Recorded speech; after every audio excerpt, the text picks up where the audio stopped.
अस्सलाम वालेकुम, welcome again to my channel. Hopefully आप सभी ठीक-ठाक होंगे। शुक्र अल्हम्दुलिल्लाह मैं भी बिल्कुल ठीक-ठाक हूँ। तो जनाब एक नए व्लॉग में आप सभी को वेलकम है। आज मैं ना अपने घर की सेटिंग करवा रही थी दोबारा से। एक सेटिंग वाला व्लॉग आप लोगों ने पहले भी देखा होगा। मैंने ना पहले सेटिंग चेंज की थी थोड़ी-सी घर की ना, लेकिन मुझे पता नहीं क्या है कि ना जब सेटिंग कर लो ना तो मुझे याद आता है कि यहाँ पे थोड़ी-सी गड़बड़ हो गई है। मेरे हस्बैंड को ना मेरी इस वाली आदत पे बहुत ज़्यादा वो मतलब चिढ़ चढ़ती है और उनको ये होता है कि अब इसने जहाँ भी सेटिंग करानी है ना तो मुझे दोबारा कहना है कि यहाँ से सेटिंग नहीं ठीक है। मैं उनको कुछ दिन पहले से तैयार करना शुरू हो जाती हूँ, हफ़्ता 2 हफ़्ता पहले ना थोड़ा-थोड़ा से नुक्स निकाल के कि ये चीज़ यहाँ पे होती ना तो ज़्यादा अच्छा लगना था या ये चीज़ ऐसे होती तो वो हाँ में हाँ मिलाई जाएँगे। लेकिन उनको पता होता है अब इसमें मुझे कहना है। तो इस दफ़ा जनाब मैंने ना उनको नहीं कहा सेटिंग करें, मुझे पता था उनका मूड नहीं है क्योंकि एक दफ़ा पहले ना वो सेटिंग कर चुके थे घर की और अब तकरीबन अभी महीना नहीं हुआ था। तो मुझे दोबारा से याद आ गया कि सेटिंग ना यहाँ से थोड़ी-सी ख़राब हो गई है। अच्छा फिर मैंने क्या किया कि मैंने अपनी हेल्पर से कहा, तो 2 आती हैं वो, तो दोनों ने कहा कि हम मिलके ना कर लेंगे चीज़ें इधर-उधर ना। मैंने पहले उनसे पूछ लिया अगर आपको आसानी है आप कर लेंगी? तो उन्होंने कहा हाँ, हम ना कर लेंगे। वैसे इतना ज़्यादा जो है ना वो भारी सामान तो नहीं था, लेकिन सोफ़े वग़ैरह काफ़ी वज़नी होते हैं फिर भी घसीटने में, इसलिए मैंने उनसे पूछ लिया था। तो उन्होंने कहा नहीं हम ना इसको कर लेंगे घसीट के। तो ख़ैर फिर ना वो दोनों आ गई, मैंने लगे आज जल्दी-जल्दी उनसे कह के ना करवा लिया और मेरे हस्बैंड को कोई इतराज़ नहीं हुआ इस वजह से, क्योंकि मैंने उनको नहीं कहा। उनको बस मैंने कहा आप एक रूम से दूसरे रूम में चले जाएँ और आराम से चले गए कि मुझे नहीं कहा ना, बस शुक्र है इसने मुझे नहीं डिस्टर्ब किया कि घर की सेटिंग दोबारा से चेंज करो। तो ख़ैर मसला ये हुआ था कि ना जब मोहम्मद हारिस को देखने के लिए हमारे नेबर से 1-2 लोग आए ना, तो ड्राइंग रूम जो है ना वो प्रॉपर सेटिंग के साथ नहीं था। तो मुझे टीवी लाउंज पे बिठाना पड़ रहा था और वो रूम के बिल्कुल पास था। तो अजीब-सा वो एक लग रहा था कि रूम के दरवाज़े खुले होते थे और बिल्कुल जैसे रूम के पास ही करके बिठा दिया। तो मुझे था कि ड्राइंग रूम कम से कम प्रॉपर सेट होना चाहिए था। तो मैंने क्या किया था पिछली सेटिंग में ना ड्राइंग रूम में ये अपना रख दिया था, खाने वाली टेबल वहाँ पे रख दी थी और एक आधा सोफ़ा वहाँ रख दिया था। तो वो मज़ा नहीं आ रहा था, बाद में मुझे फ़ीलिंग आई कि यार ये तो सारा ख़राब हो गया काम। अच्छा जब मैं सेटिंग कर रही होती ना तो मुझे कोई आइडिया नहीं दे रहा होता। मैं अपने हस्बैंड से भी पूछ रही होती सेटिंग सही लग रही है? मतलब आप भी कोई आइडिया दें? कहते नहीं-नहीं सही लग रही है जैसे भी ये वो। अब मैंने बाद में जब ये दूसरी वाली सेटिंग की है ना जो अब ये आपके साथ में शेयर कर रही हूँ, तो अब मेरे हस्बैंड ने कहा कि ये वाली ज़्यादा अच्छी लगी है, उससे ना प्रॉपर ड्राइंग रूम सेट होना चाहिए था, खाने की टेबल यहीं पे ही सही लग रही थी जहाँ पे पहले थी हम लोगों की। तो मैंने कहा पहले कोई नहीं बताता, जब मैं कर लेती हूँ ना उल्टा-सीधा सारा कुछ तो फिर मुझे बताते हैं और फिर कोई ना सेटिंग करने में मेरा साथ भी नहीं देता।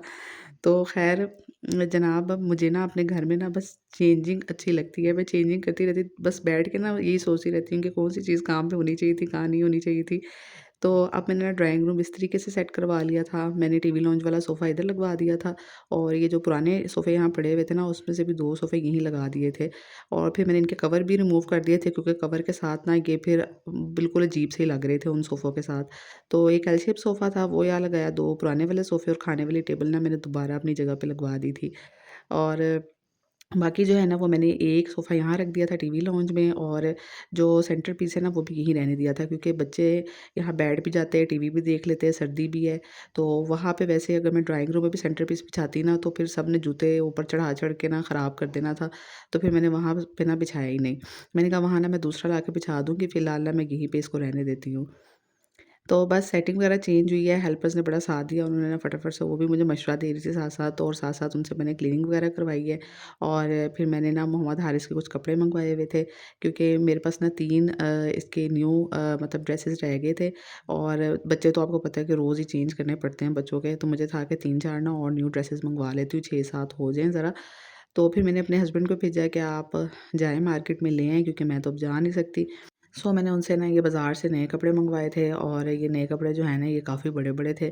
अभी ना मैं मुझे खुद भी समझ नहीं आती है। मैं कहती हूँ बिल्कुल, मैं अपने हस्बैंड को जब बता रही होती हूँ ना मैं कहती हूँ आप थोड़े 6 महीने के बच्चे के लेके आइएगा बिल्कुल।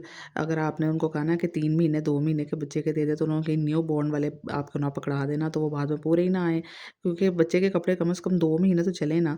ये ना हो कि बिल्कुल पहनाए मैं, क्योंकि मैंने एक रोम्पर पहनाया था ना बिल्कुल वो 1 महीना भी नहीं चला और वो उसको छोटा हो गया, घुटनों तक ही आ गया बिल्कुल न्यू रोम्पर ही।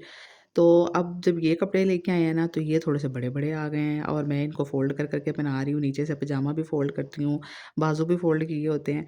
लेकिन ये है कि गुज़ारा चल गया है, लेकिन खींच तो रू के जिस तरह कहते हैं ना कि गुज़ारा चल रहा है। तो क्योंकि मैं खुद भी बाज़ार नहीं जा रही और मुझे खुद भी समझ नहीं आ रही है, तो वो फिर जिस तरह के भी लेके आते हैं ना चीज़ें, फिर मैं उन्हीं के साथ उसी तरीके से मैनेज कर लेती हूँ।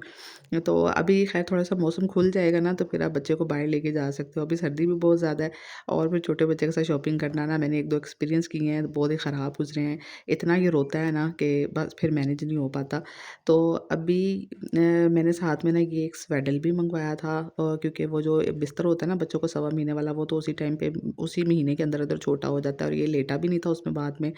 ख़ैर मैंने ना स्वेडल मँगवा लिया क्योंकि अम्मी की तरफ जाना था रहने के लिए, सवा महीना मेरा कंप्लीट हो गया था।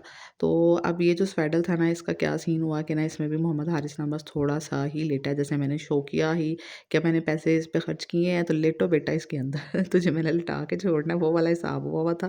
क्योंकि वो तो हाथ अंदर कर ही नहीं रहा था भई, वो कह रहा था मैंने तो अपने हाथ स्वेडल के अंदर करने ही नहीं है, मुझे तो बाहर करने हैं। तो मेरी तो ये वाली इन्वेस्टमेंट भी ना बस मतलब लेट गया है, 2-4 दफ़े मैंने उसको लिटाया, और अब तो वो स्वेटर जो है ना बस अलमारी के अंदर पड़ा हुआ है। क्योंकि सवा महीने के अंदर ये स्वेटर आप नहीं मँगवा सकते हैं। बच्चा बहुत छोटा होता है तो वो बिल्कुल इसके अंदर ही चला जाता है। तो मैंने कहा था थोड़ा-सा बड़ा होगा तो पूरी सर्दियाँ गुज़र जाएँगी, जैसे अभी जनवरी है, दिसंबर था, और फ़रवरी भी है, तो सारा मतलब बच्चा इसके अंदर लेटा रहेगा। बट उसने तो अपने हाथ ही नहीं अंदर किए, और फिर कोई फ़ायदा नहीं हुआ मुझे इसका भी, तो ख़ैर मैंने अब इसको ना लपेट के रखा हुआ है। तो यहाँ पे ना मैं बस जल्दी-जल्दी से ना मोहम्मद हारिस को सुला कर आई थी। मैंने कहा ऊपर रूम में जाऊँ, जाके जो है ना कोई टैचीज़ कोई देखूँ टैची केस वग़ैरह, और उसके अंदर ना कपड़े वग़ैरह रखूँ, क्योंकि हमने अम्मी की तरफ काफ़ी दिन रहना था। अम्मी कह रही थी कि काफ़ी दिन मतलब काफ़ी टाइम हो गया तुम नहीं आई, 2-3 महीने मैं नहीं गई थी। तो हमारा था कि अब जो है ना हम हफ़्ता 10 दिन रह के आएँगे। तो बहुत सारा सामान बन गया था, इतने सारे कपड़े बन गए थे। मीनवाइल मैं ऊपर गई हूँ जब टैची केस देखने के लिए, तो मुझे लगा कि ना नीचे कहीं मोहम्मद हारिस रो रहा है, लेकिन मैं नीचे आई तो वो सोया हुआ था। अब ना मेरे साथ ऐसे होता है कि मैं सुला के आऊँ ना तो मेरे कान बजते रहते हैं, मैं किचन में जाऊँ ना मुझे ऐसे ऐवें ही लगेगा कि बच्चे की रोने की आवाज़ें आ रही हैं। पता नहीं है क्या, मैं अपने बच्चों को बार-बार कहूँगी जाके ज़रा देखना, देखना, और इन्हीं कामों की वज़ह से ना वो जाग जाता है अक्सर, क्योंकि दरवाज़ा खोल के बार-बार देखना और कंबल उठा के बार-बार देखना कि हाथ गर्म है, मुँह गर्म है, पता नहीं मैं शुरू से इतनी वहमी थी या मैं अब इतनी वहमी हो गई हूँ। तो मैं कहती हूँ कि ना मैं बच्चे को जगा देती हूँ, या मेरे कान भी बजते रहते हैं कि ना रोने की आवाज़ें आ रही हैं, लगता है अंदर से ज़रा चेक करना जाके। सो इसलिए जो है ना बीच-बीच में जिधर-जिधर वीडियो का मौका मिलता है ना, मैं फिर व्लॉग रिकॉर्ड कर लेती हूँ, अदरवाइज़ कितनी चीज़ें ऐसी रह जाती हैं। तो यहाँ पे ना इन्होंने तैयार हो गए थे, या हम अम्मी की तरफ जाने के लिए बस रेडी हो गए थे। मोहम्मद हारिस को मैंने तैयार करके चुलूंगी में डाल दिया था। यहाँ पे ना हमारा सोफ़ा था जो मैंने सेटिंग में ना निकलवा के बाहर दोबारा लगा दिया टीवी लाउंज में, क्योंकि हमें यहाँ चारपाई चाहिए थी, क्योंकि चुलूंगी के बगैर हमारा गुजारा नहीं हो रहा था। और ये ना स्टाइलो से नए शूज़ खरीद के लेकर आई थी आज अम्मी की तरफ जाने के लिए। और फिर ये है अम्मी की तरफ जाने के बाद 1-2 दिन के बाद का वीडियो मैंने शूट की थी। ये हम लोग लाल किला गए थे, हमारा फैमिली डिनर था छोटे भाई की तरफ से। तो हम लोग यहाँ पे जो था ना वो हाइटी थी। सो ये था कि फिर मैंने ना ये लास्ट में उठ के थोड़े से वीडियो क्लिप्स बनाए थे, क्योंकि जितने आराम से आप ये चीज़ें करते देख रहे हैं इतने आराम से तो एक छोटे बच्चे की माँ बिल्कुल नहीं कर सकती है। पहला आधा जो टाइम था हाईटी का वो तो मुझे उसको चुप करवाने में गुजर गया। कभी पैम्पर ख़राब है, कभी बच्चे को भूख लग गई है, कभी कोई मसला है, कभी कोई मसला है। तो बस फटाफट से जो है ना वो एक होती है कि कोई भी प्लेट मेरी बना के ले आए और मैं फटाफट खा के साइड पे कर दूँ। तो बिल्कुल लास्ट में जो है ना मोहम्मद हारिस सो गया था, तो मैंने ना उस टाइम पे ना ये वाले क्लिप्स बनाए थे थोड़े से जाके, इसलिए आपको ट्रेस भी खाली नज़र आ रही हैं। वेफल्स थे, और मैंने जो है ना चाइनीज़ राइस और चिकन मंचूरियन बहुत मज़े का था, इनके विंग्स भी बहुत मज़े के थे, फ्राइड फ़िश थी और वो मैंने बहुत एंजॉय की थी। किड्स कॉर्नर में भी काफ़ी चीज़ें थी, और ये सारी मैंने ना मुझे एक-एक करके ला दी थी, मैंने सारी चखी थी। कुछ चीज़ें नहीं खाई थी मैंने जो मुझे नहीं पसंद आई, ये बन कबाब वगैरह मैंने नहीं खाए थे, और ये पैटीज़ वगैरह थी, गोलगप्पे भी मैंने नहीं खाए थे। सैलेड में भी मैंने काफ़ी चीज़ें ट्राई नहीं की थी, 1-2 बस सैलेड मैंने इसमें से ट्राई किए थे। और मीठा जो है वो मुझे वैसे इतना ज़्यादा पसंद नहीं है, तो मैंने 1-2 चीज़ें खाई थी। सो इस जगह का नाम लाल किला था, और बहुत ही ज़बरदस्त किस्म की ना इनका एम्बियंस बहुत अच्छा था, मतलब पीछे ये फाउंटेन वगैरह इनका था एंट्रेंस पे, तो अच्छा लग रहा था। बाकी ये है कि काफ़ी सारी डिशेज़ तो हाइटी में ना वैसे ही हम लोग बीच में से खाते नहीं, जैसे चाउमीन तो मैंने थोड़ा-सा खाया था, बट अल्फ्रेडो पास्ता ये मुझे वैसे ही अच्छा नहीं लगता है।